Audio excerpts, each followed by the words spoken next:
autant commencer ce soir par avoir une dernière petite séance de bavardage en commun. Ça nous fera du bien à tous.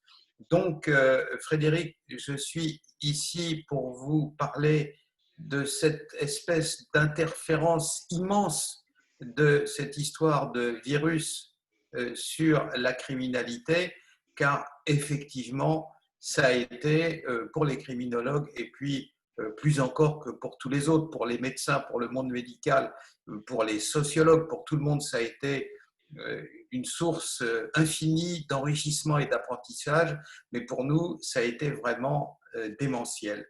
Et c'est de cela dont je voudrais vous parler ce soir. Mais d'abord, je vais commencer par vous dire quelques mots sur le monde criminel.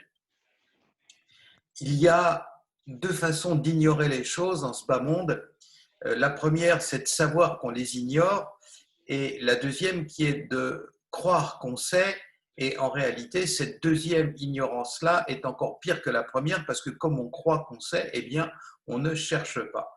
Tout le monde a vu des polars à la télévision ou au cinéma, donc tout le monde pense qu'il connaît le monde criminel. Or, le monde criminel, le vrai, non pas le travestissement présenté au cinéma, à la télévision pour nous divertir, mais le vrai monde criminel est aux antipodes de ce qu'on en raconte dans la plupart des romans policiers, dans la plupart des films et dans la plupart des séries ou de ce qu'on peut voir à la télévision là-dessus. Si je peux, sans faire du tout, comment dire, compromettre le secret de la défense nationale, je peux vous dire, si vous voulez, un exemple concret de la différence qu'il y a entre le monde de l'image, le monde des médias, le monde de la télévision et le monde du ciné et la vie réelle. Vous avez tous vu des films de James Bond, et d'un autre côté, il y a effectivement dans la vie réelle des services de renseignement qui ont du personnel masculin et du personnel féminin. Je peux vous dire, là, sans compromettre du tout le secret de défense, que par exemple, le personnel féminin de nos services de renseignement n'est pas exactement à l'image de ce qu'on voit dans les films de James Bond. Ce sont des dames très professionnelles, très sérieuses, mais d'abord, on les voit peu en bikini, et ensuite, de quoi ce sont plutôt des mères de famille que des stars. Vous voyez, donc la vie d'un côté du monde médiatique et du monde du cinéma et la vie réelle sont deux choses différentes. Donc d'abord, quelques mots sur le monde criminel. Le monde criminel n'est pas semblable au monde des honnêtes gens, et il n'est pas non plus semblable à son inverse. C'est-à-dire que nous faisons, nous, dans la vie, de notre vie d'être humain, les choses d'une certaine façon, et notamment l'être humain, il est toujours orienté dans sa vie vers le futur. C'est-à-dire que tout ce que fait l'être humain, y compris participer à la conférence de ce soir, est fait en vue de. Vous faites des études en vue d'avoir un bon métier par la suite, vous faites des examens, passez des examens en vue de acquérir une bonne position. Après ça, vous fréquentez un monsieur ou une dame en vue de fonder un foyer, etc. Et cette manière d'être toujours orienté vers le futur, de concevoir toute sa vie, les 3/4 ou les 9/10 de sa vie, en vue de quelque chose qui va arriver après, n'est pas du tout une façon de réagir ou une façon d'agir du monde criminel. Le monde criminel est aussi le monde des terroristes, parce qu'ils diffèrent parfois, mais sur ce plan-là, ils sont à peu près semblables les uns aux autres, et fondés sur une notion de clandestinité. Les 9/10 de ce que font ces individus dans le registre de l'enrichissement personnel, dans le registre de l'attentat, etc., est fait secrètement. À partir du moment où vous faites les choses sur la base de la clandestinité, vous êtes contraint dans votre pratique concrète d'agir non pas dans la durée, mais en fonction de l'immédiat. C'est-à-dire que tout criminel, s'il est un criminel ordinaire, agira toujours non pas en vue de quelque chose qui va se passer des mois ou des années après, mais dans l'immédiat. Et si vous donnez à 100 bandits le choix entre 10 euros demain et 100 euros après-demain, 99 d'entre eux prendront 10 euros demain parce que attendre vous met en danger, parce que à partir du moment où on fait les choses par routine et de manière un peu habituelle, on court deux risques qui sont très importants pour le monde criminel ou pour le monde terroriste. On risque l'élimination par un rival. Si le rival sait comment vous vous y prenez et ce que vous allez faire, il peut vous tendre une embuscade et vous tuer et récupérer votre marché de la drogue ou quoi que ce soit que vous fassiez d'illicite.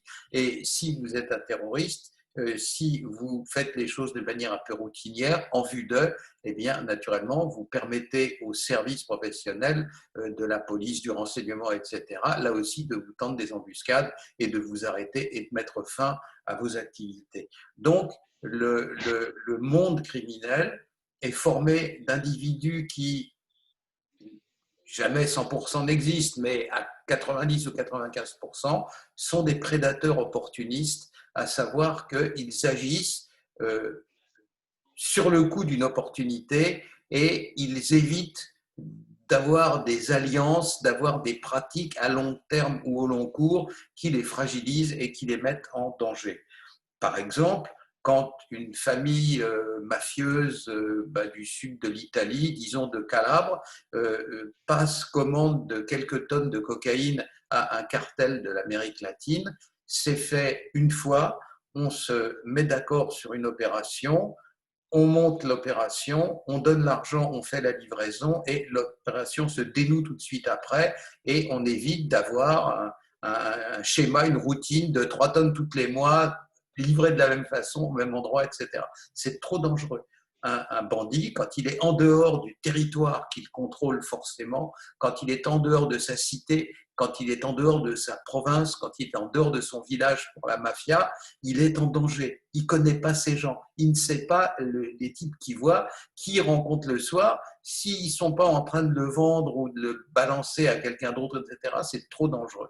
Donc, les bandits agissent en prédateurs, en opportunistes. Si vous voulez un exemple dans le monde animal, vous avez un lion. Le lion, il tourne autour du troupeau de zébus. Quand il voit que du troupeau de zébus se détache un individu fatigué ou affaibli, il lui saute dessus, il le bouffe, il dort 2 semaines et puis après ça, il recommence. Alors, bien entendu, ça peut se faire à 2 niveaux, cette pratique de la prédation opportuniste. Si c'est des petits voyous, ça se fait au niveau de la bande, et si c'est au niveau de cette aristocratie criminelle qui est une mafia, ça se fait au niveau de la famille de manière concertée, mais les bonnes et belles alliances, des alliances à long terme, etc., ça n'existe pas dans ce milieu-là.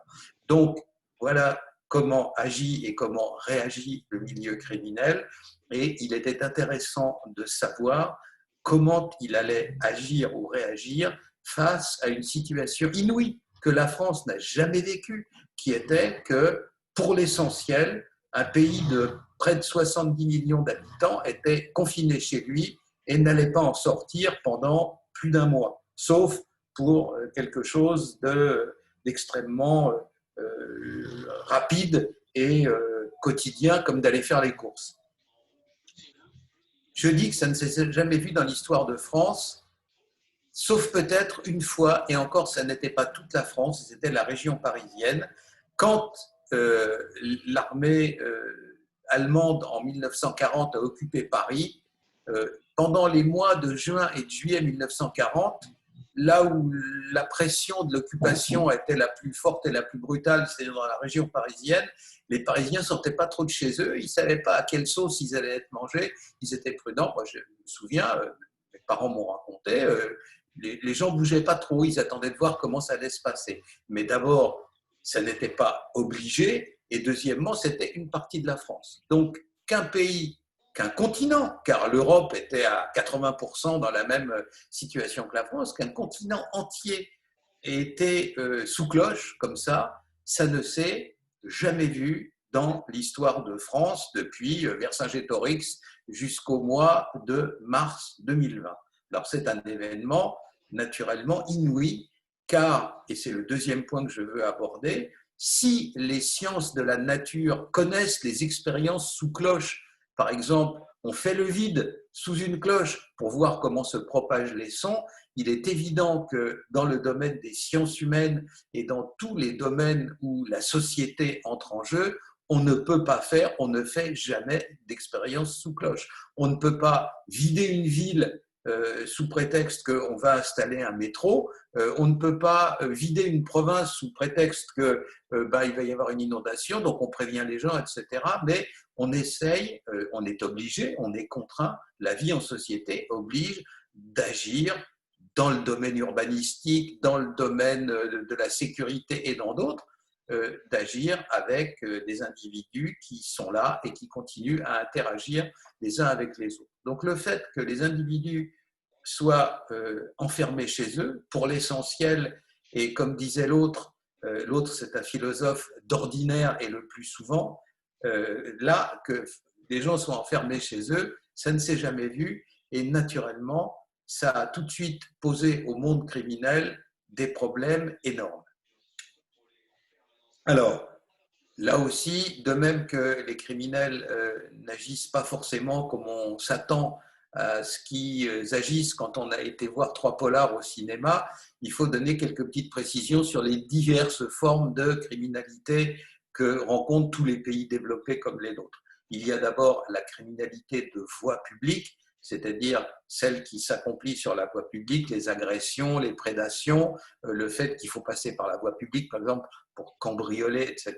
Tout ce qui relève de la petite délinquance et de la criminalité au quotidien, naturellement, cette forme-là de délinquance et de criminalité a été très affectée.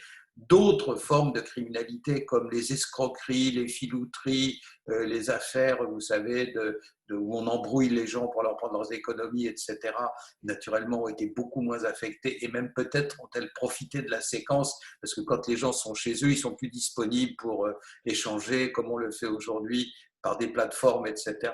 Mais troisième forme de criminalité qui a été affectée, c'est celle qui concerne les grands trafics internationaux. Trafic d'êtres humains, trafic de stupéfiants et moins directement parce que ça concerne moins des pays comme les autres, les trafics d'armes. Les trafics d'armes s'opérant naturellement vers les pays en guerre.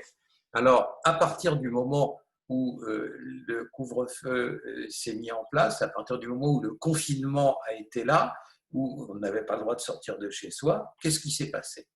Dans les villes modernes, vous avez un incessant, permanent contrôle par caméra de vidéosurveillance. Il y en a maintenant partout, même dans les villes moyennes, en tout cas dans les grandes. Et donc, à partir du moment où les rues sont vides, ça rend toutes les activités de prédation de voies publiques absolument intenables. C'est-à-dire que si vous êtes seul sous les caméras, la police n'a pas un travail démentiel pour vous arrêter. D'ordinaire, les délinquants et les petits voyous qui opèrent dans les rues sont cachés dans la foule. À partir du moment où, dans le domaine de la guérilla, et pour remonter au siècle précédent, la théorie de Mao, du personnage peu sympathique, mais grand seigneur de la guerre à la chinoise, Mao disait le guerrier doit être dans la population comme un poisson dans l'eau. Eh bien, quand vous retirez le poisson de l'eau et que vous le mettez sur la terre ferme, son sort est beaucoup moins reluisant. Tel est le sort du voyou qui s'apprête à agresser une vieille dame, mais un, il n'y a plus de vieille dame dans la rue, et puis deuxièmement, il est seul sous les caméras. Vous voyez donc une grande partie de la délinquance de voie publique a été obligée de s'arrêter. Alors, comment s'est-elle arrêtée, cette délinquance de voie publique? En faisant jouer un réflexe classique chez tous les malfaiteurs et chez tous les bandits, chez tous, du petit voyou de l'autre côté du périphérique jusqu'au grand seigneur mafieux du cœur de la Sicile, c'est l'effet de déplacement. Les bandits ne sont pas là pour figurer dans le livre des records, ils ne sont pas là pour affronter en race campagne l'armée d'un État-nation ou même la police d'un État-nation qui de toute façon sera 100 fois ou 1000 fois plus fort que lui. Quand un bandit se trouve confronté, ou une équipe, ou un gang, ou une bande, ou une mafia se trouve confrontée à une difficulté, elle fait jouer l'effet de déplacement. Si ça devient plus possible de braquer les banques parce qu'il n'y a plus d'argent dedans et qu'elles sont blindées, on va braquer les centres forts, on va braquer là où vous savez, les supermarchés rassemblent leur argent pour le trier et le compter avant de le renvoyer à la banque. On va taper la supérette. Alors évidemment, la caisse de la supérette, il y a moins d'argent, mais on en fait 3 au lieu de faire une banque, et ainsi de suite, l'effet de déplacement. Mais cet effet de déplacement, il joue dans 2 dimensions, qui sont les dimensions classiques dans lesquelles évolue l'être humain. On vous apprend ça en philo en première semaine. L'être humain, il évolue dans l'espace et dans le temps. Alors, déplacement, effet de déplacement criminel dans l'espace, vous ne pouvez plus aller braquer les banques, ben vous allez braquer les pharmacies, déplacement dans l'espace. Et puis, si à un moment donné, il y a un obstacle qui vous empêche de braquer et qu'il suffit d'attendre, eh bien vous faites l'effet de déplacement joue dans le temps. Et là, comme vous n'avez pas pu braquer en mars et en avril, vous allez mettre les bouchées doubles en mai. C'est ça l'effet de déplacement dans le temps. Donc voilà ce qui s'est passé en ce qui concerne la délinquance de voie publique. En ce qui concerne, entre la moitié du mois de mars et la moitié du mois de mai, cette délinquance-là, les agressions, pire encore, ce qui relève des pickpockets et des vols sans violence, où là, c'est du moins 90%. Il n'y a plus personne dans le métro, il n'y a plus personne dans les endroits où on profitait de la foule pour piquer les porte-monnaies des gens dans leur sac ou dans leur poche. Donc là, c'est du moins 90%. Disons qu'en moyenne, et pour la France métropolitaine, là où on a les statistiques les plus cohérentes et les plus sérieuses, ça a été, pour l'ensemble de tous les actes illicites pouvant se commettre sur la voie publique, de moins 50 à moins 70%. On n'avait jamais vu ça. De rêve, dans les rêves du ministre de l'Intérieur, on n'avait jamais vu une chute de la criminalité et de la délinquance aussi brutale. Autre domaine qui a été affecté, je vous l'ai dit, mais maintenant j'y reviens un peu en détail, c'est naturellement ce qui touche au grand trafic. Comment se passent les grands trafics, les trafics de stupéfiants, les trafics d'êtres humains, les trafics relevant de la contrebande et de la contrefaçon, notamment les contrefaçons d'objets dangereux, les cigarettes contrefaites qui sont beaucoup plus dangereuses que les normales, les pièces détachées de voitures qui naturellement n'ont aucune espèce de solidité et qui peuvent mettre la voiture et ses occupants en grand danger, etc. Tout ça, en temps ordinaire, là aussi, est caché dans des flux immenses dans lesquels ils se cachent et ils se perdent et on ne les trouve pas. À partir du moment où les flux n'existent plus, eh bien, naturellement, gros problème. Exemple, depuis 30 ans et plus, il y a des flux réguliers et chaque année un peu plus important de cocaïne du cône nord de l'Amérique latine, Colombie et puis Pérou et puis Bolivie, etc., jusque vers l'Europe. Ces flux, jamais on n'a pu les interrompre. Jamais on n'a pu les interrompre à un point tel que le trafic en aurait été perturbé. On sait très bien comment mesurer l'impact d'une activité policière sur un trafic. C'est que même s'il s'agit d'une marchandise clandestine, la marchandise en question, elle est soumise à la loi de l'offre et de la demande. À partir du moment où vous avez X tonnes de cocaïne qui arrivent tous les mois d'Amérique latine en Europe, et à partir du moment où le travail policier, le travail douanier, le travail de renseignement, le travail au niveau de l'Union européenne arrive par exemple à saisir la moitié de ce qui arrive, eh bien la moitié restante sur le marché, les prix vont exploser. Et les gens, n'ayant plus cette drogue, seront prêts à payer plus cher. Or, chaque semaine, de manière naturellement clandestine, vous avez des douaniers, vous avez des policiers déguisés en toxicos qui vont aller acheter une dose de hashish dans telle cité, une dose de cocaïne, une dose d'héroïne, etc. Donc on sait très bien comment fluctuent les prix. Et au cours des 20 ou 30 dernières années, nous n'avons jamais vu de soubresaut dans les prix tel qu'on ait pu se rendre compte que le trafic avait été handicapé de manière sévère sur le long terme. Maintenant, c'était dans le monde d'avant tout ça. C'était le monde dans lequel il y avait chaque jour des dizaines d'avions qui partaient d'Amérique latine avec des mules, des individus dans les classes économiques qui avaient acheté, enfin, qui s'étaient fait donner des boulettes de cocaïne, qui les avalaient et qui les régurgitaient à la sortie. À partir du moment où il n'y a plus de vol pendant 6 semaines ou 2 mois entre l'Amérique latine et puis comment dire, l'Europe, comment vous faites pour utiliser des mules, eh ben, vous ne pouvez pas.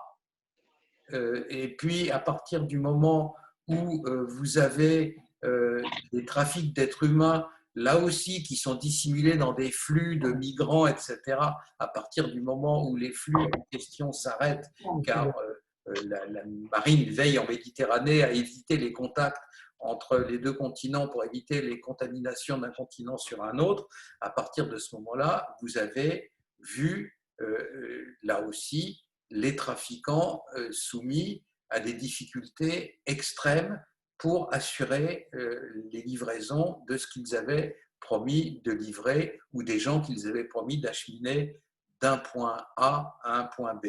Donc ça a été les grandes difficultés. Et ce sont des difficultés pour le milieu criminel qui sont tout sauf théoriques. Le patron d'une grande chaîne de supermarchés peut être drôlement embêté parce que les gens se sont rués sur, comme on l'entend, les paquets de nouilles, le sel, le papier toilette, etc. Il peut être drôlement embêté pour son acheminement, mais il est embêté, dirons-nous, philosophiquement, quoi. C'est-à-dire qu'au contraire, celui qui dirige un gang de narcotrafiquants ou celui qui achemine des clandestins d'un pays à un autre, il est responsable auprès de grandes superstructures criminelles sur sa vie des trafics en question. À savoir que si jamais vous êtes le patron d'une chaîne d'hypermarchés et que ça ne se passe pas bien, vous allez perdre 2 ou 3 points en bourse. Si vous êtes à la tête d'une société, d'une espèce de DHL de la drogue, comme il en existe entre l'Amérique et la France, si jamais vous n'arrivez pas à livrer votre cocaïne, vous allez prendre 2 balles dans la tête. Vous voyez que les cartels latino-américains ou mexicains n'étant pas peuplés entièrement de disciples de Mère Teresa, vous êtes responsable de la livraison, non seulement vous sur votre vie, mais votre famille. À savoir que si ça ne marche pas comme ils l'entendent, non seulement vous vous faites tuer, mais votre femme et vos enfants aussi. Ce sont des gens assez rugueux en matière d'affaires. Donc, vous avez cette immense difficulté-là et il a fallu que le milieu criminel s'adapte. Par exemple, si le trafic aérien ne fonctionnait plus, le trafic maritime continuait, lui, à fonctionner. On a vu que l'approvisionnement en nourriture, en biens, en services immédiats, ce qu'on dit être de première nécessité, s'opérait assez facilement pendant toute la période du confinement. Alors, bien entendu, les narcos ont été obligés de changer leur fusil d'épaule et de transférer une partie du trafic de l'aérien vers le maritime. On en a eu sur le territoire français, on a vu des conséquences de ça, à savoir que de plus en plus de drogue étant livrée depuis l'Amérique latine vers l'Europe par les grands ports de la façade de l'Atlantique et de la mer du Nord, on a vu en Normandie, on a vu dans la région du Havre des homicides consécutifs au fait que certains avaient cru pouvoir voler une partie de la drogue qu'ils devaient simplement transporter et des gens sont arrivés d'Amérique latine et on a trouvé, ce qui est quand même moins fréquent dans les rues du Havre qu'à Medellín ou à Cali, on a vu des individus torturés et laissés pour morts parce qu'ils avaient triché sur les livraisons. Donc il y a eu des conséquences concrètes dans la pratique de la criminalité sur le territoire français. Alors, une fois de plus, nous, notre idée du monde criminel, c'est que c'est un monde qui est beaucoup plus darwinien que celui des gens honnêtes. Nous ne sommes pas constamment dans sa pratique criminelle, Frédéric ou moi et d'autres, mais ne sommes pas toujours dans la règle de survival of the fittest. On n'est pas obligé de toujours d'une espèce de compétition de tous contre tous pour survivre, pour surnager et pour s'imposer. Le monde criminel, oui. Quand vous dirigez une meute criminelle, vous êtes dans la position, un des plus beaux livres jamais écrits sur l'existence et sur la société humaine, naturellement sous un déguisement, mais facile à percer, c'est le livre de la jungle. Le livre de la jungle de Rudyard Kipling. À partir du moment où le chef des loups qui attaque en tête de la meute, où sa mâchoire 2 ou 3 fois claque à côté de la veine jugulaire du cervidé qu'il doit tuer, il finit par être bouffé par les autres et les autres lui substituent un chef qui est capable, lui, d'assurer la pâture à tout le reste de la meute. Le monde criminel est comme ça. Tout le monde s'est demandé à un moment ou à un autre, mais il était idiot, Escobar. Il avait 5 milliards de dollars. Pourquoi il ne s'est pas arrêté? Fortune faite. Eh bien non, c'est pas comme de diriger une PME. On peut revendre la PME et fortune faite, aller vivre sur la Côte d'Azur. Là, ça n'est pas comme ça que ça se passe dans le monde criminel. Et vous avez une meute autour de vous. Et si à un moment donné, vous faites simplement semblant de vous arrêter 2 minutes, la meute va vous dévorer. On ne parle même pas de prendre sa retraite, mais on parle de ne pas assurer, de ne pas nourrir, de ne pas donner à tout ce qui dépend de la meute le premier cercle, qui en nourrit un deuxième, qui en nourrit un troisième. Pour une famille mafieuse moyenne du centre de la Sicile, si la famille mafieuse compte 30 membres, ils en font facilement vivre plusieurs centaines, parce que de deuxième cercle en troisième cercle, l'argent irrigue naturellement toute cette communauté-là. Donc voilà ce qui s'est passé pendant la période de confinement. Voilà ce que ça nous a permis de voir. Ça nous a permis de voir à nu. On a vidé le bassin des Tuileries et on a vu tous les poissons par terre au fond, la chose qu'on n'avait jamais vue de notre vie. Et ça nous a appris énormément de choses sur le fonctionnement d'abord des grands trafics internationaux et deuxièmement sur le fait que eh bien, la criminalité, même à l'intérieur de la France, était gouvernée par un certain nombre de principes et on a eu la confirmation de ces principes. Un dernier exemple, vous avez vu, c'est un des motifs, un des sujets sur lesquels les médias et une partie de la classe politique délirent le plus.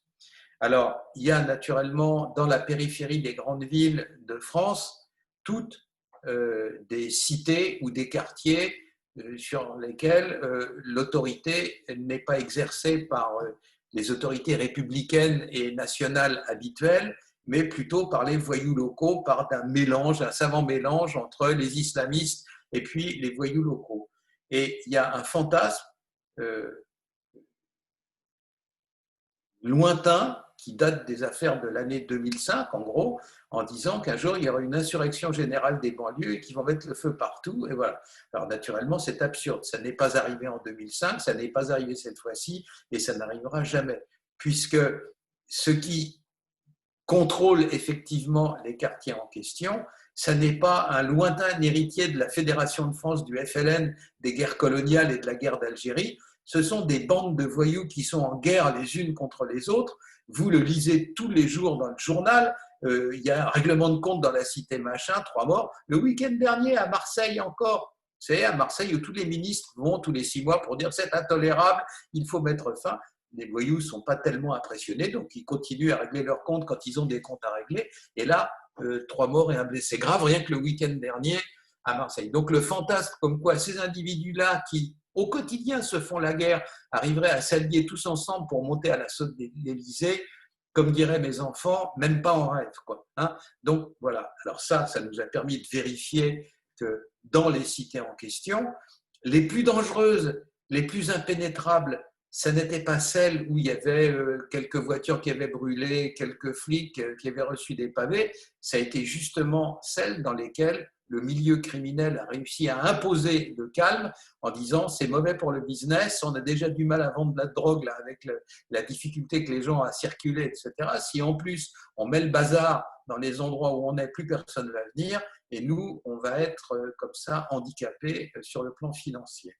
naturellement, ces gens-là ont la capacité de tenir. Et sur cet exposé préliminaire, je vais m'arrêter sur une dernière réalité qui concerne les quartiers en question. Réalité qui, chaque fois que j'ai donné ces chiffres-là, qui sont vérifiés avec les gens des stupes et qui sont authentiques, faisait un peu pâlir mes interlocuteurs, y compris même ministériels, c'est le cas suivant.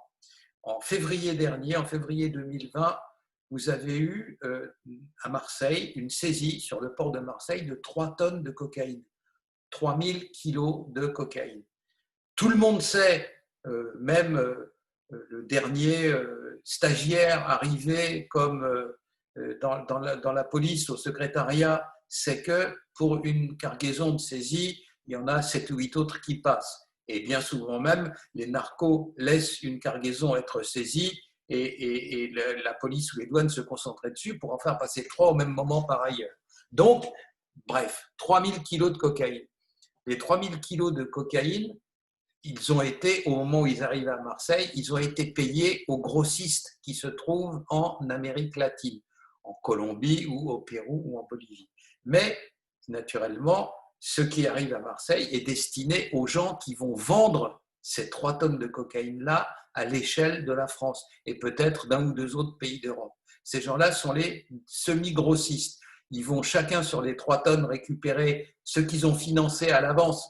Les cartels ne font pas crédit. Ils vont récupérer 200-300 kilos qu'ils ont préfinancés et après ça, naturellement, ils vont les vendre par quantité, eux, de 20 à 30 kilos, puis par quantité d'1 kilo, jusqu'à la rue où le bourgeois de base qui veut s'acheter sa dose de cocaïne va acheter un demi-gramme à 40 euros.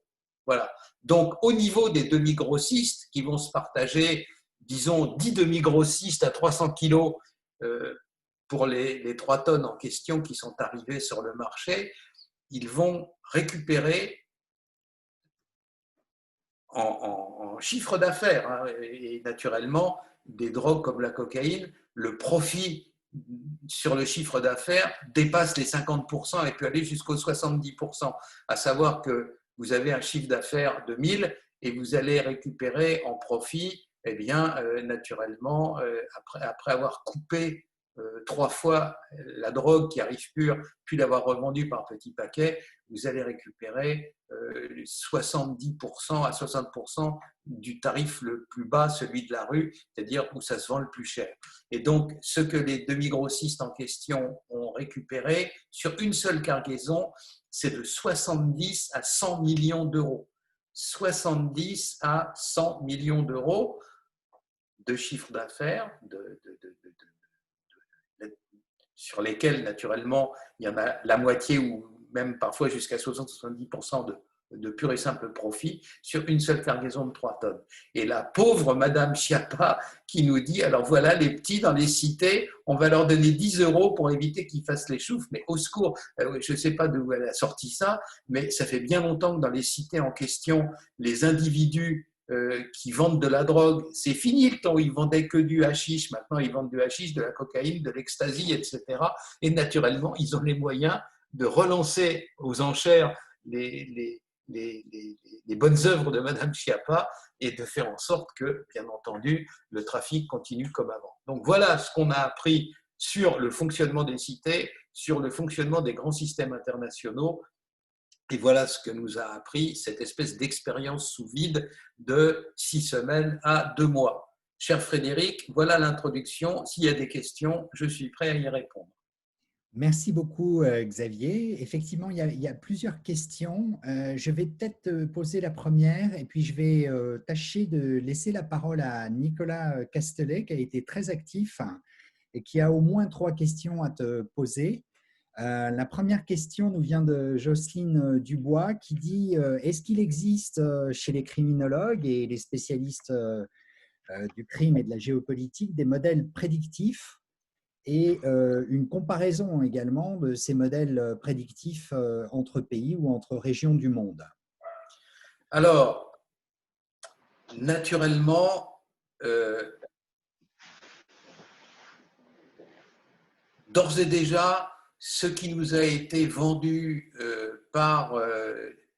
allons vite et prenons les choses de haut, ce qui nous a été vendu par Silicon Valley comme police prédictive, c'est totalement de la daube et une pure et simple escroquerie. La preuve en est, dès le début, on a hurlé en disant mais c'est pas possible, c'est simplement strictement impossible.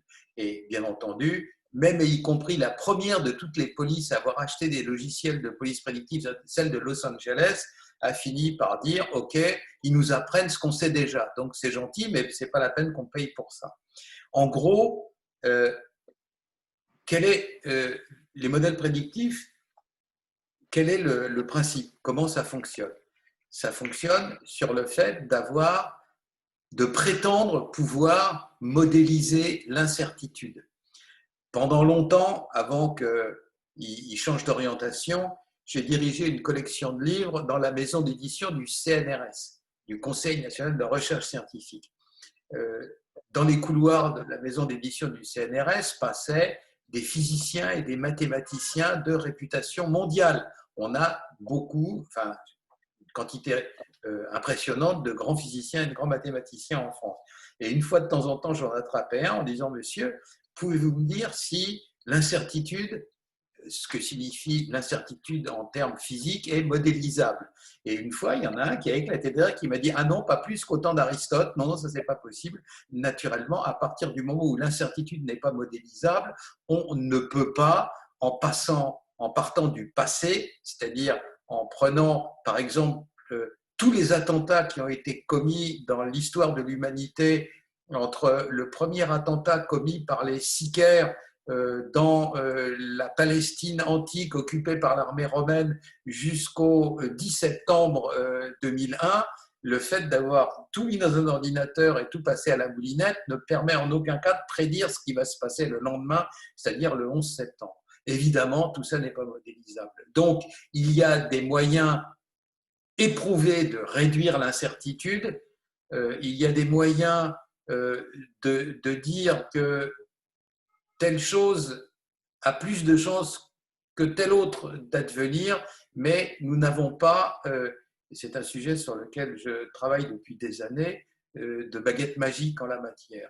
Donc, il y a beaucoup de tâtonnements, il y a des échanges entre différents experts de différents pays, notamment au niveau de l'Union européenne, mais comme ça implique beaucoup de choses importantes en matière notamment de la lutte antiterroriste, tout ça est un peu confidentiel. Et voilà, je m'arrête là, mais ce que je vous ai dit, oui, il existe des moyens de réduire parfois pas mal, parfois beaucoup l'incertitude, mais on ne peut pas aller au-delà pour l'instant. Peut-être qu'un jour, quand nous aurons des ordinateurs quantiques qui permettront d'aller encore des millions de fois plus vite qu'on va à l'heure actuelle, y aura-t-il des ouvertures? Mais dans l'état actuel de la science numérique et de la science physique, on ne peut pas aller tellement plus loin que ce qu'on fait à l'heure actuelle.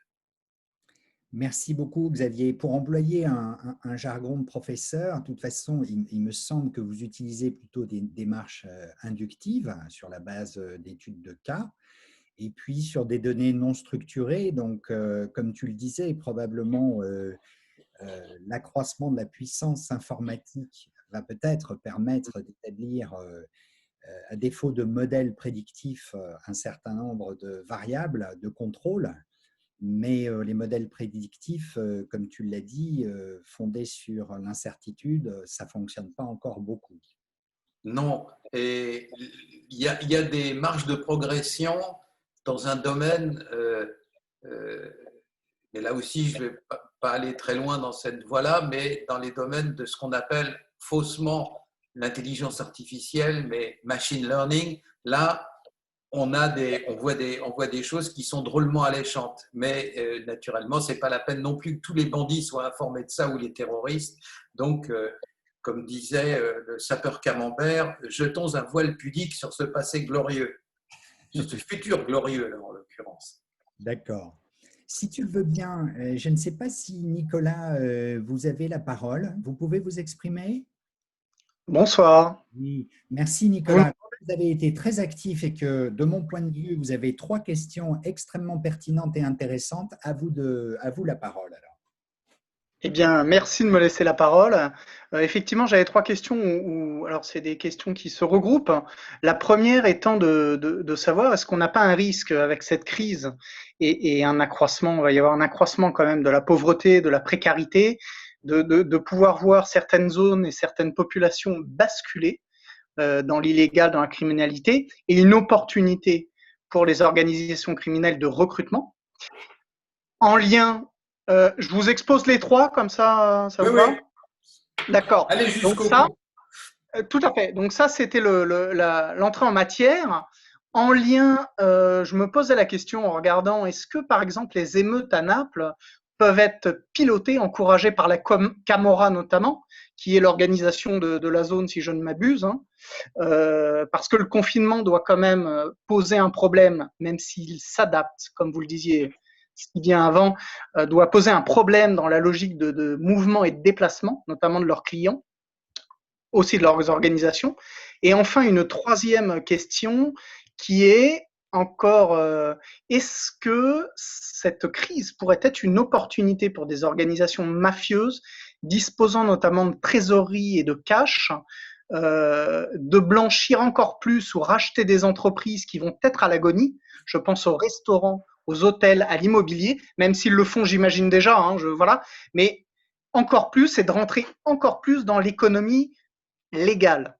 Voilà. Je ne sais pas si j'ai été clair.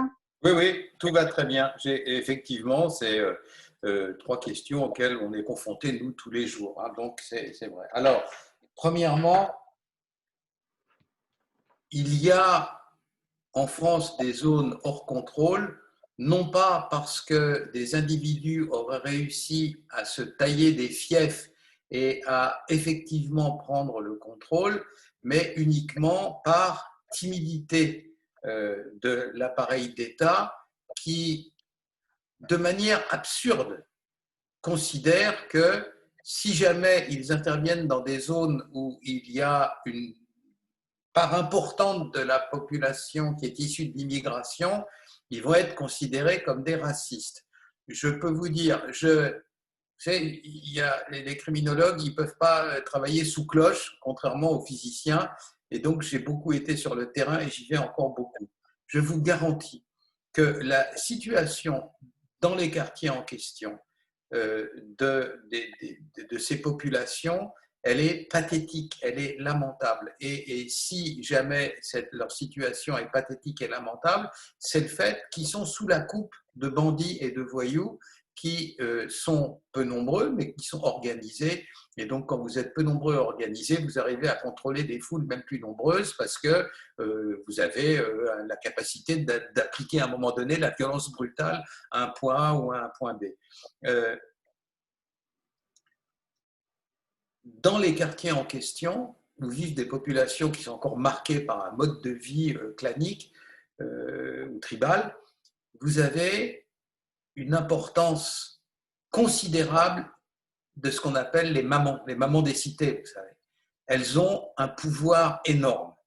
Et donc, quand il y a eu le début du confinement, vous avez vu ce qui s'est passé. Il y a des jeunes qui ont été faire les kékés en disant on va faire des barbecues, même pas mal. Nous, c'est des trucs, les gens ont peur, mais nous, on n'a pas peur, on est plus braves que les autres. Et puis, au bout de 2-3 jours, les mamans ont vu que ça a commencé à s'enquister. Et j'ai des cités précises de la région parisienne où les mamans sont descendues dans la rue en disant mais t'es pas fou, ta sœur est enceinte, t'as envie qu'elle meure, elle dit tu vas me faire le plaisir de rentrer chez moi tout de suite. Et elles ont fait rentrer les gamins à coups de torchon ou à coups de pied aux fesses dans les cités. Et beaucoup de cités n'ont pas bougé comme ça parce que et les caïds et les mamans et les imams, c'est-à-dire en gros les trois, pour employer le vocabulaire de la philosophie, les 3 puissances configuratrices des cités en question, avaient dit mais vous êtes fous, mais tu vas me faire le plaisir de rentrer chez moi, etc. Donc, dans les cités en question, je crois que le fait de dire qu'elles sont pauvres et misérables, c'est du Victor Hugo a posteriori, c'est du misérabilisme. Elles ne sont pauvres qu'à partir du moment où on ne prend pas en compte l'économie souterraine. Voilà, à partir du moment où on inclut l'économie souterraine calculée exactement d'après les critères que l'Union européenne nous demande d'appliquer à l'économie nationale, vous savez que maintenant l'Union européenne, et ils ont raison, autrement les masses d'argent en circulation ne veulent plus rien dire. Ils ont dit, OK, on veut savoir chez vous à combien vous estimez, vous, pays membre de l'Union européenne, combien vous estimez les trafics de drogue, ça rapporte combien, la prostitution, ça rapporte combien, les grands trafics, etc., de manière à inclure ça dans le PIB. Autrement, je vais dire, le truc a plus de sens. Si par pudeur ou par moralisme, etc., on évacue ça, à la fin, il peut y avoir, vous avez vu, dans le passé, les pays dont l'économie s'est effondrée, c'est à un moment donné le Mexique au débouché du pipeline de la cocaïne et à un autre moment la Thaïlande au débouché du triangle d'or. On n'avait simplement pas pris en compte le fait, les critères du FMI, vous savez, les grands bureaucrates internationaux n'avaient pas pris en compte qu'il y avait des marées d'argent clandestin qui avaient fait exploser tout le système. Voilà. Alors, naturellement, si on applique les critères que l'Union européenne demande à la France de donner comme élément sur son économie souterraine, si on applique ça à la Seine-Saint-Denis, avec le PIB de la Seine-Saint-Denis et les mêmes critères, la Seine-Saint-Denis devient le deuxième département le plus riche de l'Île-de-France, avec seul département encore plus riche, mais pour une raison artificielle, c'est les Hauts-de-Seine. Comme avec la Défense, il y a énormément de grosses sociétés qui ont leur siège social et qui donc déclarent leur argent là. Mais si on retire des Hauts-de-Seine l'espèce de gisement d'argent énorme et un peu artificiel de la Défense, c'est pas bien sûr que la Seine-Saint-Denis serait loin derrière les Hauts-de-Seine, département plutôt bourgeois. Donc voilà, la situation, elle est la suivante. D'abord, ce sont des endroits où une partie des gens, ceux qui profitent, ceux qui riguent l'économie souterraine, ils ont les moyens. On le sait, puisque une seule fois où, dans un secteur précis de la Seine-Saint-Denis, alors là, une vraiment grosse cargaison de drogue a été saisie, dans les 3 mois qui ont suivi, les gens ne pouvaient plus payer leur loyer. Il y avait un lien direct, quoi. Et puis, les gens des offices HLN ont été voir les flics en leur disant « Mais vous êtes fous, regardez, ils ne peuvent plus payer leur loyer. Arrêtez vos rafles et vos histoires de saisie de drogue, etc. Autrement, vous déséquilibrez toute la vie sociale de ce. » Naturellement, c'était local, hein, ce n'était pas tout un département ou toute la France, mais ça prouve l'importance de l'économie souterraine. Alors cette économie souterraine, elle continue à tourner. Vous pensez que des gens qui récoltent sur une seule livraison 70 à 100 millions d'euros, ils ont les moyens de faire tourner l'économie souterraine pendant 6 mois à perte avant de recommencer les trafics. Ils ne sont pas comme le malheureux restaurateur qui, une fois qu'il a vendu son dernier sandwich, il n'a plus rien, quoi. Là, ça continue toujours. Ils ont des réserves financières énormes qui permettent aux cités en question de tenir. Ça, c'est le premier point. Donc, effectivement, il y aura peut-être des gens qui ont perdu un petit boulot, un petit job, qui iront tourner autour des sociétés, des groupes criminels en question pour essayer de gagner un peu d'argent, mais ça ne va pas changer fondamentalement les choses. Et puis, deuxièmement, si un jour un gouvernement un peu fragilisé par une espèce d'exubérance criminelle dans les cités en question, ordonne à la gendarmerie nationale et à la police nationale d'y rétablir l'ordre, je peux vous dire, c'est fait dans les 6 mois, quoi. Il n'y a aucun problème. Ce n'est pas la peine de fantasmer, faire intervenir l'armée, la Légion, que sais-je. Il y a des gens dont c'est le boulot de faire ça. Si on leur donne des ordres pour le faire, et si c'est l'autorité républicaine légitime qui leur dit, bon, terminé, fini la plaisanterie, maintenant, je veux que tout le monde traverse dans les clous, je veux qu'ils mettent la casquette dans le bon sens et qu'ils disent bonjour à la dame en traversant la rue, ça ne tardera pas. Alors, pourquoi ? Parce que la population dans les quartiers en question, elle est malheureuse de ce qu'elle vit à l'heure actuelle. Et chaque fois que soit la police, soit la gendarmerie, soit pour Marseille, les douanes ont pris contact avec la population leur a donné tout de suite tous les renseignements dont ces policiers, ces gendarmes ou ces douaniers avaient besoin pour attraper les petits voyous. Les petits voyous en question ne sont pas comme des poissons dans l'eau. les gens les détestent, mais ils ont peur parce que les gens n'ont pas de Kalachnikov et puis ils ont des Kalash. Vous voyez, c'est ça la différence. Mais il ne faut pas penser une seconde que les gens les protégeront. C'est pas le silence, l'omerta dans ces quartiers-là, c'est pas du romantisme, c'est de la trouille. Hein, voilà. Donc, si jamais un jour il y a un travail de police sérieux à faire, les policiers, les gendarmes, les douaniers et tous ceux qui doivent intervenir récupéreront toutes les informations qui leur permettront de démanteler, de trouver les planques, etc. Donc là, je ne suis pas fondamentalement inquiet. Ensuite, Naples et la Camorra, mais évidemment, c'est-à-dire que chaque fois qu'une mafia ou un groupe criminel se rend compte qu'en faisant un peu de cinéma, il va chasser la police de son territoire et qu'après ça, le préfet va convoquer le commissaire en disant « Vous avez vu ce qui s'est passé la dernière fois où vous avez été là-bas? Arrêtez, alors allez contrôler ailleurs, mais foutez-leur la paix, etc. » Évidemment, oui, c'est pas uniquement à Naples, mais chaque fois qu'une société criminelle est bien implantée, elle essaye. Une société criminelle, c'est deux choses, c'est une structure et un territoire. Le territoire qu'elle contrôle, ben, s'il n'y a pas de flics, elle est très contente. Hein. Donc, si jamais il suffit de faire une petite émeute ou de faire brûler 3 voitures, et après ça, dans des pays comme l'Italie ou comme la France, où il y a toujours des élections, il y a des élections à tous les coups, 6 mois après, le préfet fait venir le commissaire, dans oulala, non, c'est pas prudent, etc. Vous voyez, les élections, les sénatoriales, arrêtez-moi vos histoires de faire des rafles dans ces quartiers-là. Et donc, c'est comme ça, effectivement, qui dessert l'étreinte criminelle. Puis ensuite, ce que vous disiez sur l'opportunité en matière de fournir du cash à des entreprises qui sont un peu exsangues à l'heure actuelle, mais c'est tous les jours, ça se fait, et pas uniquement en Italie. Si vous estimez que les kebabs et alors les trucs pour se faire les ongles, là où il y a beaucoup d'asiatiques, etc., si vous imaginez que tout se fonctionne de la manière la plus nickel et transparente, il ne faut pas être naïf quand même. Tout le monde sait comment ça fonctionne. Mais effectivement, oui, ça est vrai, le risque existe. D'accord, merci. Merci beaucoup, Nicolas. Merci, Xavier. On a peu de temps si on veut aller voir le speech du général Macron. Peut-être une dernière pour la route, Xavier, de JLP qui dit y a-t-il eu une influence quelconque de la Covid sur la cybercriminalité? Évidemment, évidemment, parce que la cybercriminalité, ça consiste à pouvoir entrer dans des endroits qui sont protégés, dans lesquels on n'a pas envie que vous entriez. Donc, pour pouvoir entrer dans ces endroits où il y a des mots de passe, où il y a des parois coupe-feu, où il y a des blindages numériques de toutes sortes, il faut compter sur la naïveté des gens qui vont vous donner la clé. Hein.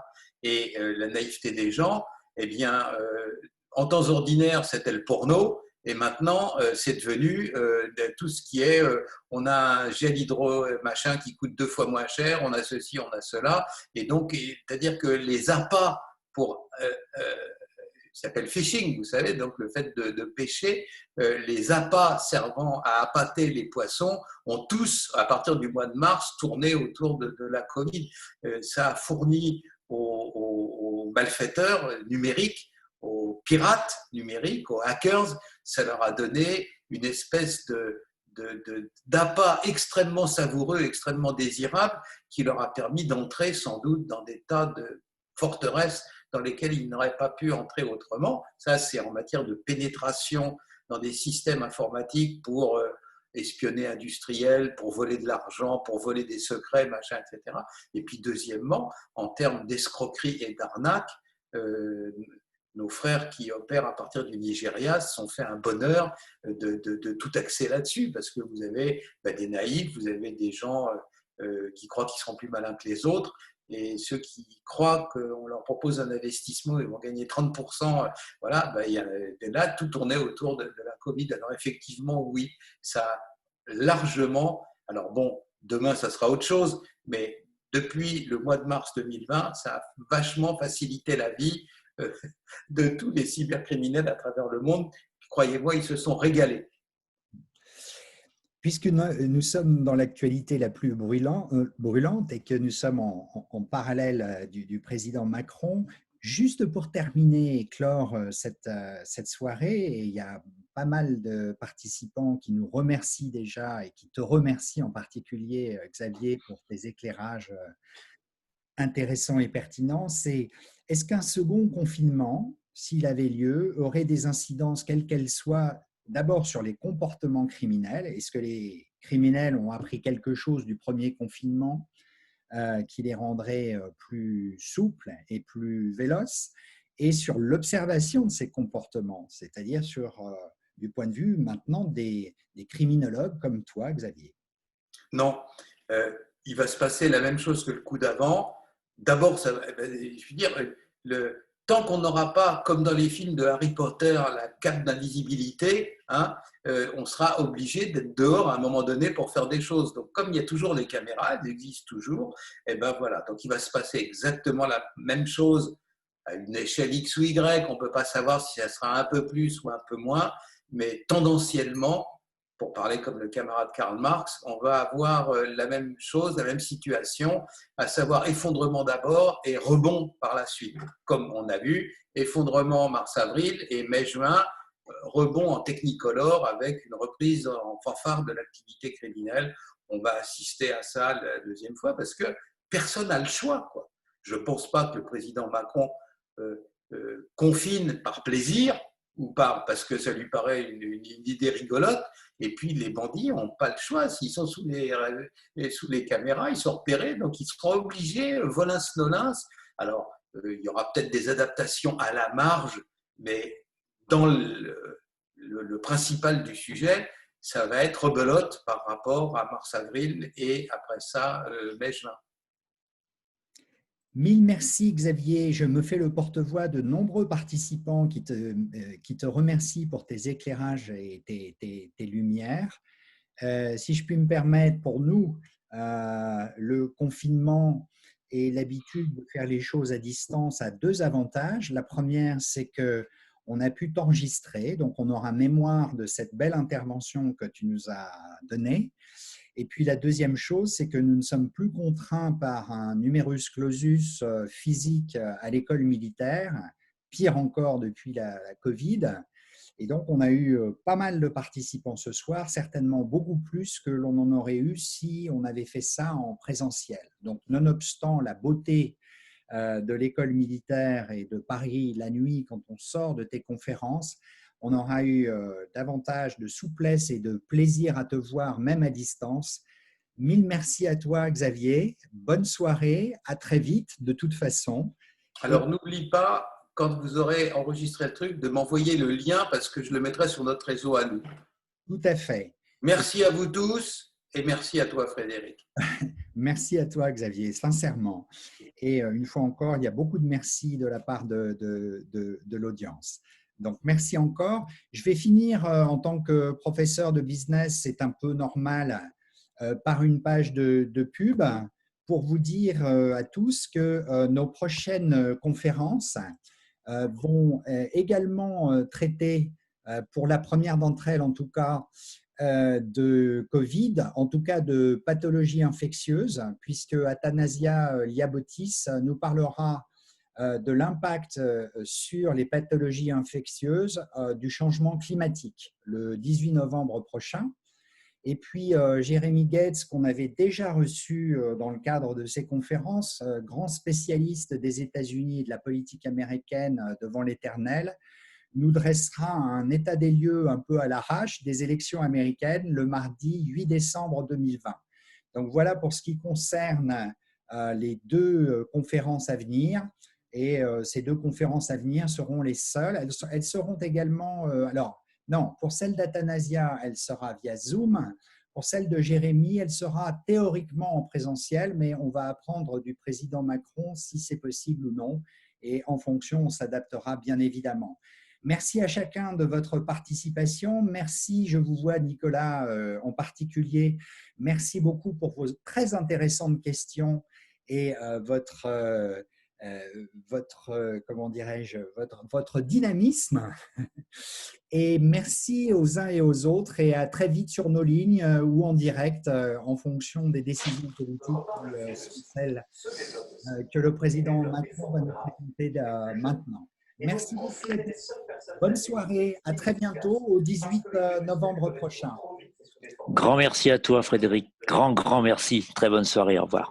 Merci, Pascal. Bonne soirée. À tous, excellente soirée. Nous pourrions également faire